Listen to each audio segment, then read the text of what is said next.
Let's go foraging in the urbans, or urban foraging. Let's do it. My first stop is a pecan tree.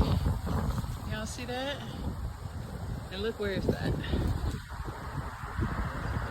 In the middle of all this is this beautiful, abundant tree, and it just dropped a whole branch for me. All right, and so for those of you all who don't know, pecans look like this in the tree, but give it a little squeeze. When they're ready, you can give them a little squeeze, and this comes off. And forgive me, I'm recording. And then that reveals the shell.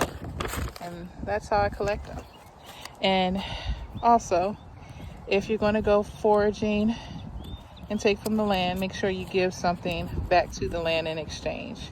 It could be coins. Always ask permission, you know, and just be thankful. I found goldenrod in the hood, y'all. I found goldenrod. I am so happy.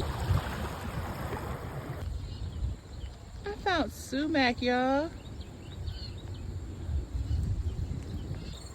Nature will always make a way. Look at that morning glory.